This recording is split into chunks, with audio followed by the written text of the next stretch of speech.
இந்த கோவம் தேவையா? இந்த கோவம் நியாயமான கோவமா? அங்க ஒரு மனுஷன் அவ்வளவு ஹர்ட் ஆகுறாரு, கங்கை அமரன் சார் போய் இந்த மாதிரி பேசலாமா? பொறுமையா இருந்திருக்கலாம். சரின்னு தான் எனக்கு மனசுல வரும்.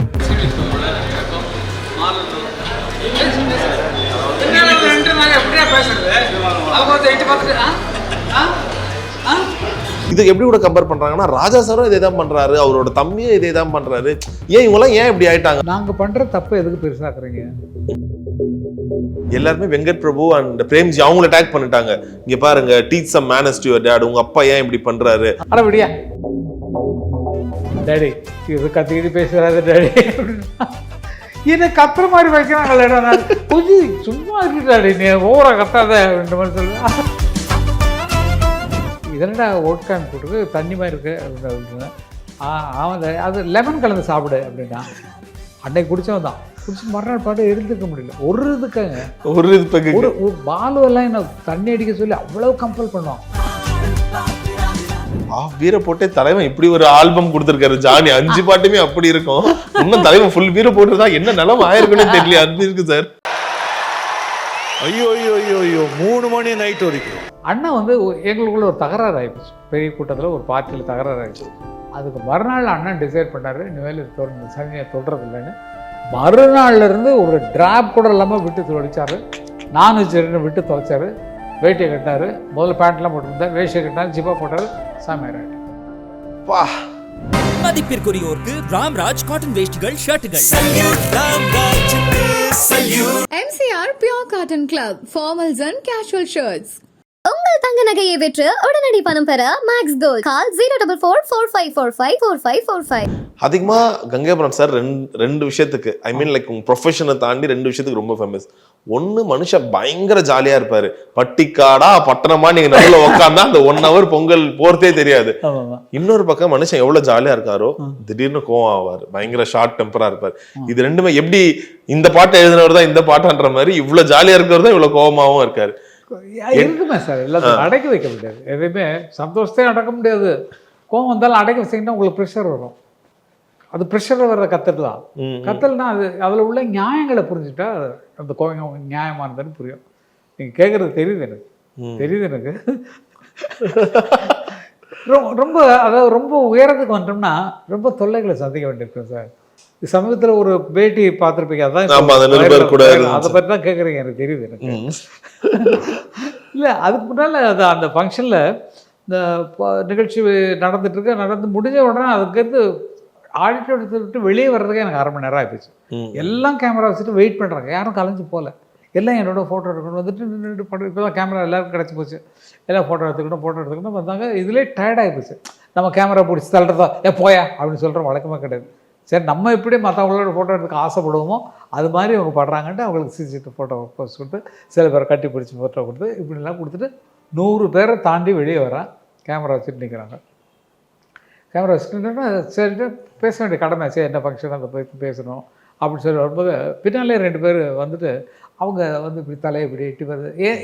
என்ன கூட பேசுகிறவங்க யாருன்னு இப்படி பார்த்துருந்தா கூட பரவாயில்ல. அவங்க பார்வையில் நான் கேமராவில் இருக்கு இப்படி இருக்கு. எப்படி இது கவனம் என் மேல் இருக்குமா அவங்க மேல இருக்குமா?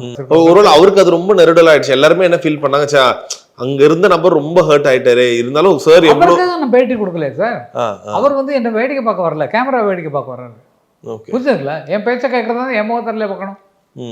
நல்லா யோசிக்க. இப்போ நான் பேசுகிறேன், இந்த நிகழ்ச்சிக்கு வந்தேன், ரொம்ப நல்லா இருக்கும், மன நிறைவான நான் பேசிட்டு இருந்தேன்னா அவர் அங்கே பார்த்துட்டு அப்படி தரேன்னா எப்படி சார் இருக்கும்? கஷ்டமா இப்போ என்னை பார்த்துக்கணுமா அப்படின்னு தான் நம்ம பேச்ச அவர் கேட்குறாருன்ற மாதிரி இருக்கும். அவருக்கு என்னன்னா அவர் முகம் டிவியில் வரப்போகுது, அதனால நல்லா தெரியணுன்ற இடம் பார்த்து வசதியாக நிற்கிறாரு. அதைத்தான் எனக்கு அவருக்கு ஒரு ஆசை இருந்திருக்கலாம். கங்கை அமரன் சார் எவ்வளவு பெரிய ஆள், அவர் பக்கத்தில் நானும் நிற்கிறேன்னு ஒரு ஆசை இருந்திருக்கலாம். என்ன வாட்ச் பண்ண என்ன பரவாயில்ல சார், அவர் அவங்க வீட்டுக்குள்ள செய்துட்டு இருக்காரு பார்த்தியா. சரி, உங்களுக்கு இது எப்படி இருக்கு? இப்ப நீங்க இது வந்து இயல்பு அந்த இடத்துல நடந்துச்சு, அதுக்கு முன்னாடி ஒரு 1/2 hour உங்களை ரொம்ப கிளம்சியா நடந்திருக்கு, அதனால ஒரு டென்ஷன்ல நீங்க போயிட்டு இருக்கீங்க. ஆனா வெளியில போடும் போது எல்லாருமே எப்படி சொல்றாங்கன்னா, என்ன சார் இவ்வளவு வயசு ஆயிடுச்ச பிறகுதான் அவருக்கு தன்மை அதிகமா ஆயிருக்கணும், ஏன் இவ்வளவு கோவப்படுறாரு, இந்த கோவம் தேவையா, இந்த கோவம் நியாயமான கோவமா, அங்க ஒரு மனுஷன் அவ்வளவு ஹர்ட் ஆகுறாரு, கங்காமரன் சார் போய் இந்த மாதிரி பேசலாமா? இது எப்படி கூட கம்பேர் பண்றாங்கன்னா ராஜா சாரும் இதே தான் பண்றாரு, அவரோட தம்பியும் இதே தான் பண்றாரு, ஏன் இவங்கெல்லாம் ஏன் இப்படி ஆயிட்டாங்க, ரொம்ப நல்ல ஜீனியஸ், அவங்க இப்படிதான் பண்ணுவாங்களா? சரி, எங்க மேல ஆசை உள்ளவங்க தான் எல்லா பிரஸும். ஆமா, ஞாபகம் இருக்குங்களா? நாங்க பண்ற தப்பு எதுக்கு பெருசாக்குறீங்க? இப்ப அந்த போர்ஷனவே தூக்கிட்டு என் பேட்டியை மட்டும் வச்சிருக்கலாம்ல. இப்படி ஒன்று நடந்திருக்கு அப்படிங்கிறது எதுக்கு போடணும்? எங்கள் மேலே அன்பு உள்ளவங்க தான், எங்கள் மேலே பாசம் உள்ளவங்க தானே, எங்கள் பாட்டை கேட்டு தானே ரசிக்கிறவங்க தானே. அப்போ அவங்களுக்கு கெட்ட பேர் வரக்கூடாதுன்னு நீங்கள் நினைக்கலாம் இல்லையா? அதுக்குள்ளே பட்ட பாடம் நான் சொல்கிறேன், அது புரிஞ்சா ஓகே. எனக்கு நின்றுட்டு எந்த பேச்சை கவனிக்காமல் போஸ்ட் கொடுத்துட்டு இருந்தாங்கன்னா நமக்கு வந்து பக்கத்தில் தெரியுது நமக்கு அப்படிங்கிறது இப்படிங்கிறாரு. அதை பார்த்துட்டு அதான் முன்னாள் கூட்டு நிற்க. அப்போது எங்களுடைய தவறுகளே நீங்கள் செய்கிறவங்க. சிவகுமார் சார் ஒரு ஃபோனை பிடிச்சி தள்ளினாரு, ஞாபகம்? அதை அடிக்கடி எதுக்கு போடுறீங்க?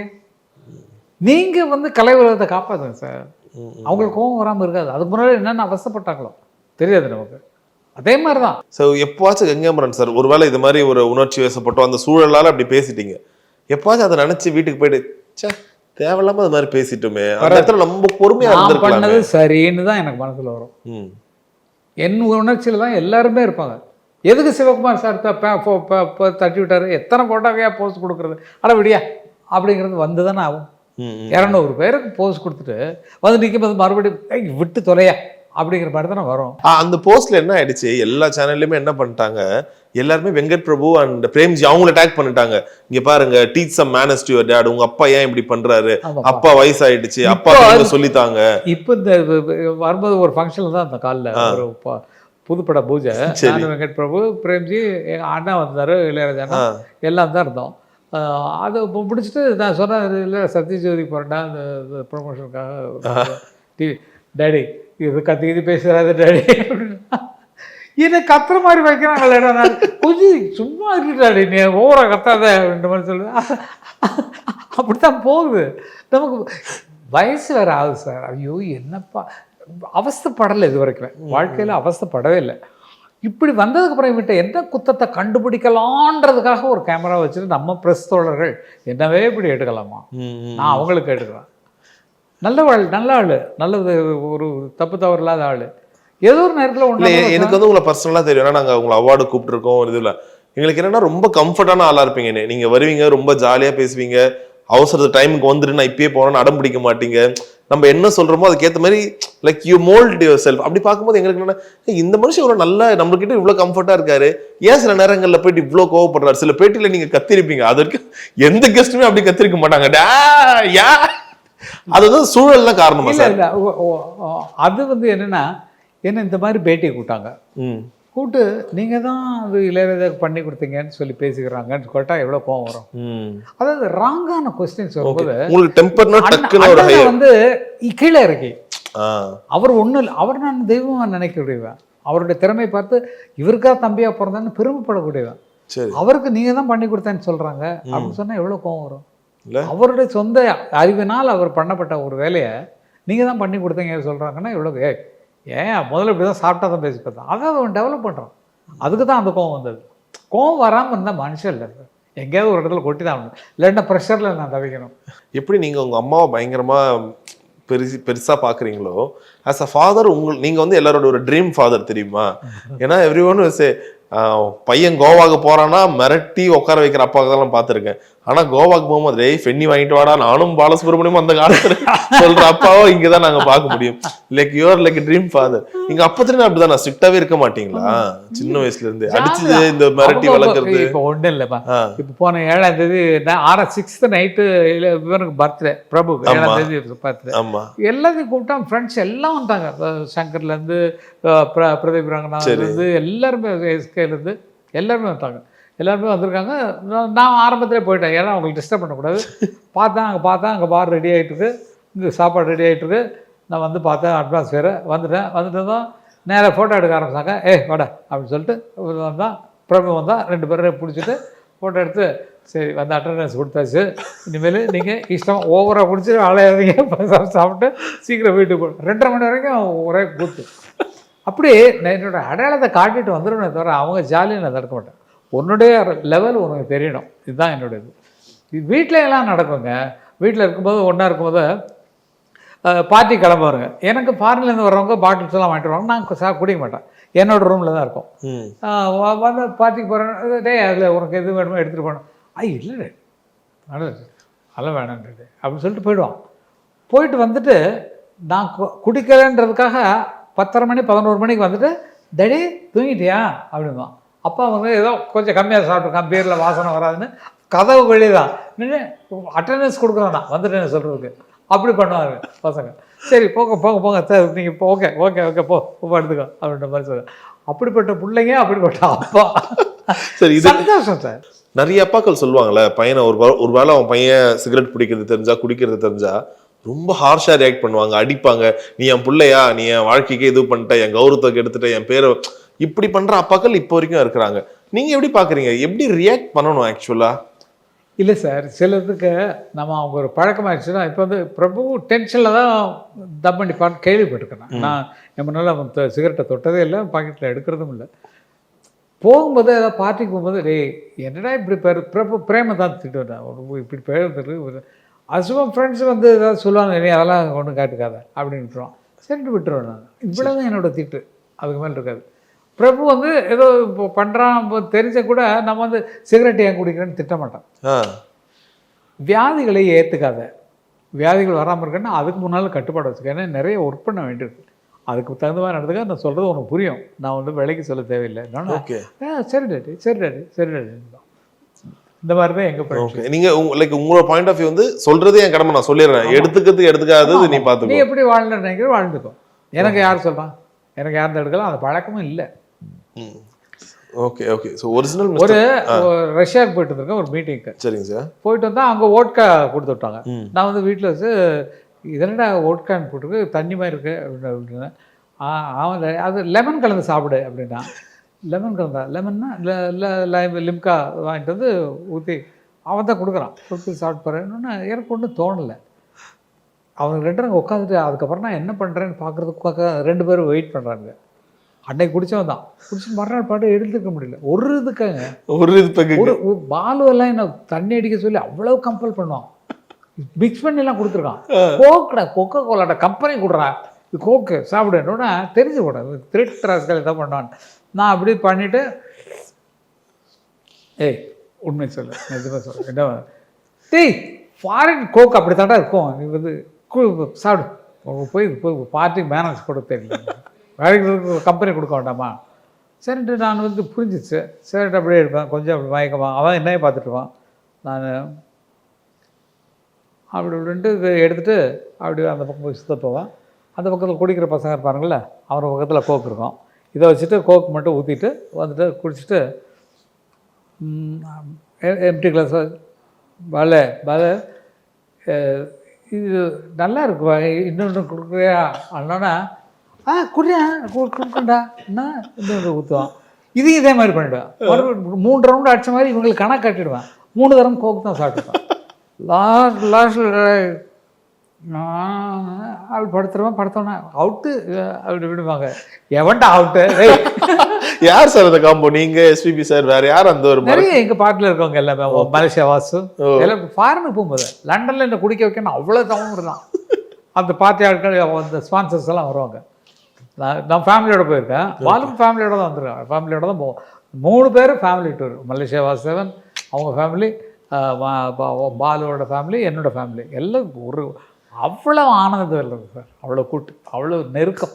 சூப்பர். ஜெயசாஸ், ஜெயச்சந்திரன் எல்லாம் சேர்ந்து மஸ்கட்டில் கச்சேரி. இல்லை ரீசெண்டாக ரஜினி சார் சொல்லும் போது ஆஃப் பீரை போட்டு இவர் போட்டு அளப்பது நாங்கள் எங்களுக்கு எப்படி தான் ஆயிடுச்சு.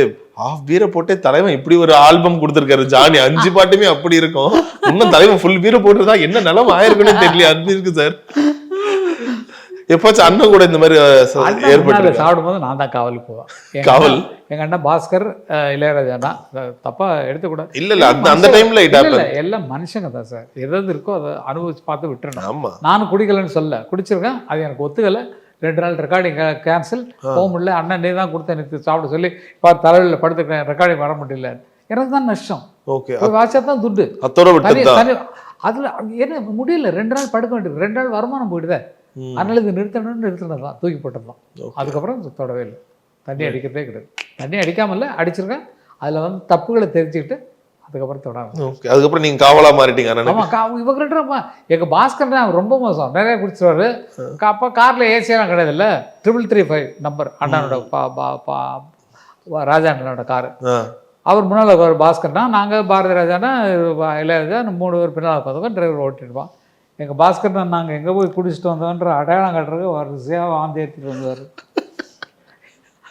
கரெக்டாக அந்த மாதிரி இருக்கும் வாமிட் கேஸு. அப்படி அதெல்லாம் பார்த்துட்டு வந்து நம்ம எங்கே போய் சாப்பிட்டோம். ஏன்னா என்னென்னா ரூட்டு எங்கே போயிட்டு வரோன்ற ரூட்டே போட்டுருக்கீங்களா, ரூட்டே போயிட்டு வந்துருக்கேன். அந்த மாதிரிலாம் ஜாலியாக இருக்கும் சார், ஜாலியாக இருந்தோம். அதுக்கப்புறம் அண்ணா வந்து சுத்தமாக விட்டார், அந்த மாதிரி விட்டதே முடியாது. ஏன்னா டெய்லி பஞ்சண்ண வீட்டில் மற்ற இடங்கள்ல எல்லாம் இந்த பஞ்சண்ண வீட்டுக்கு வந்துடுவாங்க. வந்துட்டு ரஜினிலேருந்து கமல்லேருந்து எல்லாருமே உட்காந்து 2 பேருக்கு பாரதி ராஜா இருந்து எல்லாருமே 2 பேருக்கு 3 பேருக்கு சாப்பிட்டு போகிறது தான். அதுதான் எங்களுக்கு இடம், சாப்பிட்றதுக்கும் அதுதான் இடம். அப்போது அண்ணா வந்து எங்களுக்குள்ள ஒரு தகராறு ஆகிப்போச்சு. பெரிய கூட்டத்தில் ஒரு பார்ட்டியில் தகராறு ஆகிடுச்சு. அதுக்கு மறுநாள் அண்ணன் டிசைட் பண்ணார், இனிமேல் இது சனியை தொடுறது இல்லைன்னு. மறுநாள்லேருந்து ஒரு டிராப் கூட இல்லாமல் விட்டு தொலைச்சார். நான்வெஜ் விட்டு தொலைச்சார். வேட்டியை கட்டினார், முதல்ல பேண்ட்லாம் போட்டுருந்தார், வேஷ்டியை கட்டினார், ஜிப்பா போட்டார், சாமியார் ஆகிட்டார். வேண்டாம், எனக்கு வேண்டாம். அதுதான் ஒரு டிரான்ஸ்ஃபர்மேஷன் காரணமே. ஒர்க்குக்கு டிஸ்டர்ப் ஆகுது இல்லைங்களா, அவருக்கு தெரியும் மறுநாள் டியூன் வர மாட்டேங்குதுன்னு பேசாமல் திங்க் பண்ணலாம். அப்படியெல்லாம் இருந்திருக்கலாம் அவர் உள் மனசில். அதனால இதெல்லாம் யோசிச்சு தான் வேண்டாம், நம்ம தொழிலுக்கு பாதிப்பாக இருக்குன்னு தூக்கி எறிச்சவர் தான். Super sir. தண்ணி அடிக்காமல் அடிச்சிருக்காரு, அடிச்சுட்டு வெள்ளம் பண்ணிருக்காரு. அது அந்த கண்ட்ரோல் வேணும் சார். நிச்சயமா வேணும் சார். எப்பவுமே கோவம் இருக்கிற இடத்துல தான் குணம் இருக்குன்னு சொல்லுவாங்க. இந்த கோவம்லாம் ஒரு பக்கம் ஒதுக்கி வைப்போம். கடைசியா கங்கையமரன் சார் எப்போ வந்து ரொம்ப மனமுருகி இல்லை எதாச்சும் நினைச்சு ஃபீல் பண்ணி அழுதாரு, தனிமையிலையோ இல்லை எதையாச்சும் நினைச்சு? எனக்கு நடந்த இழப்புகளை நினைச்சு அழுதுருக்கேன் சார். தாங்க முடியாத அழுது. 3 நாள் சாப்பிடுவேன். பாலசுப்ரமணியம் சமீபத்தில் பாலசுப்ரமணியத்தில் ரொம்ப பாதிக்கப்பட்டு சரி அழுது. அது அவன் போகிறதுக்கு முன்னாடி எனக்கு ஃபோன் பண்ணுறான். ஃபோன் பண்ணிட்டு டெய்லி காலைல குட் மார்னிங் பேசி என்னடா வேலை அப்படின்னு சொல்லி பேசியிருப்போம். டெய்லி பேசக்கூடிய ஃப்ரெண்ட்ஸ் நாங்களாம். அப்போ இன்றைக்கி ரெக்கார்டிங், நான் வீட்டில் தான் ரெக்கார்டிங் அப்படின்னு சரி இந்த பக்கம் தான் வரேன் அப்படின்னு சொல்லி பேசிடுவோம். அப்போ ஆர்டர்கிட்ட இந்த ஃபோன் வருது, நம்ம எனக்கு கொஞ்சம் இந்த ஹைதராபாத் போயிட்டு வந்ததில் கொஞ்சம் ஒரு ஃபீவராக இருக்குது, கொஞ்சம் ஒரு வாமிட் சென்சேஷன் இருக்குது, அதனால் நான் ஒரு 4 நாளைக்கு செக்கப்புக்கு போகிறேன், 4 நாளைக்கு ஃபோன் வராது, நீ நோண்டாத போட்டு நான் ஃபோனை ஆஃப் பண்ணி வச்சுருவேன். அப்படி ஏன்டா வரணுமானா சும்மா செக்கப் போகிறேன்டா அப்படின்னு சொல்லிட்டு போயிட்டான். போனோடனே கொஞ்சம் சீரியஸாக இருக்குன்னு எனக்கு வந்துச்சு பாருங்க. அது வர்றதுக்கு முதல்ல எனக்கு சாப்பாடு இறங்கலை, என்னமோ சாப்பிட முடியல. என்ன இவ்வளோ சமயம் இல்லை எனக்கு பிடிக்கல அப்படின்னு அவன் நினைப்பில் இருந்ததுனால என்ன இருக்குன்னு. அதுக்கப்புறம் இந்த கேள்விப்பட எனக்கு தெரிஞ்சு போச்சு. அவன் போகிறான், எனக்கு வந்து நினைவில் வந்து 4 நாள் சாப்பாடை தொடவே இல்லை சார், சாப்பிட முடியல சார். அழுதுகிட்டே இருக்கேன், எப்போ பார்த்தாலும் வந்து ஆறுதல் சொல்கிறாங்க, என்னால் முடியல. ஏன்னா எங்களை பார்க்க வர வேண்டாம்னு சொல்லிட்டாங்க, அந்த இதில் அலௌட் இல்லை. அதனால் இவரை பார்த்தா எமோஷனல் ஆகிட்டாருன்னா அவருக்கு வந்து இது ஜாஸ்தி ஆகிடும். என்னையும் அண்ணனையும் அலோவ் பண்ணல. மேலேருந்து சொல்லியே வந்தாங்க, அவங்கள பார்த்தா ரொம்ப எமோஷனல் ஆவார், அதனால் வேண்டாம் இது ரொம்ப இதாகணும். அவனுக்கு ஆசை, அண்ணனை பார்க்கணும் என்ன பார்க்கணும்னு ஆசை. பாலுக்கு போக முடியல. இதெல்லாம் சேர்த்து வச்சு பற்றிச்சு. எனக்கு ரொம்ப வேண்டியவர்களை வந்து அவங்க உயிரில்லாத உடலை பார்க்குறதுக்கு எனக்கு முடியாது, இன்னும் ஜாஸ்தி ஆகிடும், ரொம்ப ஆகிடும். பாலுவுக்கு சமூகத்தில் வந்து தெரியாமல் மனசுக்கூட நினைக்கும் போதெல்லாம் குலுங்கி அழுதது பாலுவுக்கு அழுதுருக்கேன் எக்கச்சக்கமாக. அதே மாதிரி எங்கள் அண்ணன் பாஸ்கர் போகும்போது 2-3 நாள் அதே தான் கதியாச்சு. இந்த 3 நாள் சாப்பிடல. அதுக்கப்புறம் தூக்கமே வராமல் தூக்க மாத்திரை போக ஆரம்பிச்சது எங்கள் அண்ணன் பாஸ்கருடைய டெத்துக்கு அப்புறம் தான். அதுக்கு முன்னால் எங்கள் அண்ணன் பாவல வரதராஜன் போனது, எங்கள் அம்மா போனது. எங்கள் அம்மா போனதுல வந்து எனக்கு வந்து அவ்வளோ அழுக வரல. இதில் சொல்கிறேன், எனக்கு அழுக வரல. நான் லொக்கேஷன் பார்க்க போயிருக்கேன், மைசூருக்கு ஃபோன் பண்ணி அம்மா போயிட்டாங்க. அதுக்கு முன்னாலே அம்மா வந்து ரொம்ப அவசரப்பட்டாங்க. உயிரோடு விட்டு பேசாமல் இப்படி தான் இருப்பாங்க. எல்லா நேரமும் அது வெறும் பாடியாக உட்காந்துருக்கவங்கள ஐயோ நல்லபடியாக போய் சேர்ந்தா பொறுமை, இந்த அம்மா எதுக்குள்ள அவசரம் அப்படிங்கிறதெல்லாம் அவங்க படுற பாட்டெல்லாம் பார்த்துட்டு நானே வேண்டிகிட்டு இருக்கேன். அவ்வளோ வயசாகி போச்சு, முடியல, எழுந்து நடமாட்ட முடியல, உட்கார முடியல. பார்த்துட்டு ஐயோ கடவுளே இவ்வளோ அவசரப்படுறாங்களே அப்படின்னு சொல்லி நான் வேண்டுறேன். நான்லாம் வேண்டுறேன். அண்ணா ரொம்ப அழுதார். எனக்கு ஒரு பக்குவம் எனக்குள்ள மனசில் என்ன சொன்னால், இப்படி வச்சுட்டு இருக்கிறதுக்கு அம்மா இப்படியாவது அப்படிங்கிற மாதிரி வேண்டுதல் வர ஆரம்பிச்சது. அப்படி வந்ததுனால அம்மாவை பார்த்துட்டு பேசாமல் நிற்கிறேன். கண்ணீர் வருதை தவிர தேம்பி பாடுதுமா அதெல்லாம் வரல. நல்லபடியாக போயிட்டீங்கம்மா, ஆனால் காலைல இது பண்ணால் அப்படி பூசி எங்கள் அம்மாவோட டெத்து தான் என்னை வந்து மைண்டை சேஞ்ச் பண்ணிச்சு. அம்மா 88 இறக்குறாங்க, அடுத்த வருஷம் கரகாட்டக்காரங்க. கரகாட்டக்காரர் பார்த்துட்டாங்க. ஊர் விட்டு ஊர் வந்து லொக்கேஷன் பார்க்க போகும்போது தான் இந்த டெத் நடந்தது. கரகாட்டக்காரன் பார்த்துட்டாங்க, படம் பார்த்தாங்க. பாப்பாங்களா அம்மா எல்லாம் எல்லாரும் எங்களுக்கு ஸ்பெஷல், எங்கள் ஃபேமிலி ஷோ இருக்கும்ல, அப்போ பார்த்தாங்க. நல்லா அதெல்லாம் ரசிப்பாங்க, பாட்டெலாம் ரசிப்பாங்க. நல்ல என்னுடைய பாட்டெலாம் அண்ணன்னு சொல்லுவாங்க. எப்பா ராத்திரி இது கேட்டுக்கிட்டு இருந்தப்பா ரேடியோ, அமர் வந்து இந்த ஞாபகம் இல்லையோன்னு ஒரு பாட்டு போட்டிருக்காயா, நல்லா இருக்குப்பா, மனசுக்கு அப்படி இருக்குப்பா அப்படின்னு சொல்லி, அப்படியாப்பா அப்படின்னு சொல்லிட்டு போயிடுவார். அந்த மாதிரி 2 பிள்ளைங்க. யார் ரொம்ப செல்ல அம்மாக்கு? நீங்க தான். இதுக்கு லாஸ்ட் அம்மா வந்து ஊருக்கு போகிறாங்க. அம்மா கொண்டு தனியாக வைக்கணும், ஏன்னா அதுக்குன்னு வீடு ஒன்று கட்டுற லோயர் கேம்பில், அதனால் கொண்டு வைக்கணும்னு சொல்லிட்டு பேசிட்டாங்க. எல்லாம் பேசியாச்சு. பேசினோடனே டாக்டர் எங்களை எல்லாம் மொத்தமாக கூப்பிட்றாரு. இளையராஜாண்ணா, பாஸ்கர்னா, நான், எங்கள் ஃபேமிலி எல்லாம் சுற்றி நிற்கிறோம். டாக்டர் வந்து என்ன பண்ணார், அம்மா என்னென்னா பார்க்குறாங்க, உங்கள் பிள்ளைங்கள்லாம் வந்திருக்கு பாருங்க. இன்னொன்று அவங்க என்ன பண்ணாங்க, இப்படி பார்த்தாங்க. இந்த பிள்ளைகளில் யாருமா உங்களுக்கு பிடிக்கும் இன்னொன்னே அப்படி நேராக என்ன பார்த்தாங்க, கையெடுத்து இப்படி பிடிச்சாங்க முகத்தை. இந்த பிள்ளை தான் முடிச்சாங்க, இதுக்கு மேலே என்ன வேணும், அவங்களுக்கு பிடிச்ச பிள்ளை, கடைசி பிள்ளை பிடிக்கும். ஆமாம், ரொம்ப செல்ல பிள்ளையா. அது வந்து ஒரு ஒரு ஒரு ஒரு வாழ தெரியாத ஒரு பையன், ஒரு அம்போ அப்புறாணின்னு சொல்லுவாங்க, அந்த மாதிரி ஒரு ஆள். அண்ணன் மேலே எல்லாரும் மேலே ஆசை உண்டு. அண்ணன் வந்து பொண்ணை போல ஆத்தா பாட்டை போட்டு காட்டுறாங்க. என்னப்பா என்னை பற்றி எழுதியிருக்க அப்படின்னாரு. நீங்கள் தானம்மா எல்லாம். எங்கள் அம்மா மட்டும் இல்லைன்னா, எங்கள் அண்ணன் பாவல வரதராஜன் இல்லைன்னா நாங்கள் மியூசிக் லைனுக்கு வந்திருக்கவே மாட்டோம். இசையில உலகத்தில் நாங்கள் இருக்கோன்னா இசையை கற்றுக் கொடுத்த ஆசான் கடவுள் எங்கள் அண்ணன் பாவல வரதராஜன். கிராமிய பாடல்களை அள்ளி கொடுத்து, எப்பா நல்லா கேட்ட பாட்டே போடாதீங்கப்பா, கேட்காத பாட்டை புது பாட்டை போடுங்க அப்படின்னு புதுசாக கம்போஸ் பண்ணுன்னு சொல்ல தெரியல. கேட்ட பாட்டு இந்த பாட்டு தான் கேட்டிருக்கேன், இதுதான் இப்போ தெரியுமே அப்படின்ட்டுருவாங்க. அதில் பெரிய கதையெல்லாம் நடந்திருக்கு. அப்புறம் இவங்களுக்கு ஒரு நல்ல பாட்டை போட்டு காட்டுவான்ட்டு பக்கத்தில் எங்கள் ஊர் கம்பத்தில் வந்து புது ரெக்கார்டெலாம் ரிலீஸுக்கு கொண்டு வருவாங்க. பக்கத்தில் மைக் செட்டுக்காரங்கெல்லாம் அந்த ரெக்கார்டை வாங்கிட்டு போய் அவங்க போடுவாங்க. அப்போ வந்து ஒரு பாட்டை கற்றுட்டு அம்மாவுக்கு இன்றைக்கி போய் புது பாட்டு ஒன்று போட்டு காட்டலாம்னு சொல்லிட்டு வாசிக்கிறோம்.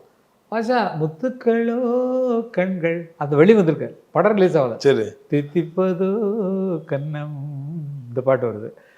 இந்த பாட்டு பாடி காட்டணும்னா எல்லாம் எங்கள் ஊரில் இந்த எல்லாம் உட்காந்து கேட்டுருவாங்க. கச்சேரி முடிச்சு எல்லாம் வீட்டுக்கு போயிடுவாங்க. எங்கள் அம்மாவுக்காக வெயிட் பண்ணிட்டுருக்கோம். அம்மா எப்படிப்பா இருந்துச்சு? நல்லா இருந்துச்சுப்பா. அது என்ன சுரக்கெல்லாம் சொல்லிட்டு இருக்கீங்க? இதை தான் சிலிண்டர் இடையில் போடுறானேப்பா, இது கேட்ட பாட்டு தானே. அப்போ என்னடா அவங்களுக்கு நீ புதுசாக பண்ணுங்கிற வார்த்தை அந்த மாதிரி கிராமத்தில் வருது. அதுக்கப்புறம் தான் அண்ணன் மியூசிக் பண்ண ஆரம்பிச்சார். அப்போ காரணம் யார்? அண்ணன் இளையராஜா மியூசிக் டைரக்டர் ஆனதுக்கு அம்மாவுடைய இந்த சொற்கள் காரணம். எங்கள் அண்ணனை ஃபாலோ பண்ணி வந்து இந்த இசை காரணம். அவங்க 2 பேர் இல்லைன்னா எங்களுக்கு இந்த இசை லைஃப்பில் இவ்வளோ பெரிய வாழ்க்கை எங்களுக்கு கிடைக்காது. நாங்கள் ஃபுல்லாக நன்றி சொல்கிறோம்னா அவங்களுக்கு தான் சொல்லுவோம். Super fantastic. அது சும்மா பார்க்க போகுது, எனக்கு பிடிக்கும். ரேமான்லாம் ரொம்ப பிடிக்கும். போனோன்னா கண்ணா நல்லா இருக்குப்பா, பாட்டெலாம் நல்லா இருக்குப்பா, நம்ம எல்லாருக்கும் மனதார இதுதானே சொன்னேன். எனக்கு ஒரு பாட்டு எழுதுறீங்களா? ஐயோ சொல்லுப்பா. அவர் தர என்னன்னா அது ஹாஸ்டலில் பாடுறாங்கன்னு சொல்லி பாடினார். திருவல்லிக்கணி ராணி தெரியாதா எங்கள் வாணி, மனசெல்லாம் சுத்தவில்லை, அதனால் தொல்லையே இல்லைன்னு சொல்லி எழுதி கொடுத்தோம். ஓகே ஆச்சு. மறுபடியும் நான் யாருக்குமே சான்ஸ் கேட்டு போக மாட்டேன். இப்போ நான் கேட்ட தராதவங்க யாருமே இல்லை. இப்போ ஜீப்ரோ என்னப்பா இப்போ கொடுக்கல பாட்டுன்னா கொடுக்கத்தான் செய்வாங்க. எனக்கு அந்த மாதிரி கேட்டு பழக்கம் இல்லை. இங்கே ரஹ்மான் சார் அவரே கூப்பிட்டாரு அவங்கள. அவரை பார்க்க போன இடத்துல எனக்கு ஒரு பாட்டு எழுதுங்களேன்னு சொன்னது தான். ஓகே சும்மா பாராட்டுறதுக்காக போனேன். உங்களுக்கு மனசு தோணுச்சா ஏதாச்சும் அண்ணன் ஏதாச்சும் நினைச்சுக்க போறாரோ அந்த மாதிரி எதுவும் தோணல? மதிப்பிற்குரியோருக்கு ராம்ராஜ் காட்டன் வேஷ்டிகள் ஷர்ட்டுகள். MCR Pure Cotton Club formals and casual shirts. உங்கள் தங்க நகையை விற்று உடனடி பணம் பெற மேக்ஸ் கோல்ட். கால் 04445454545.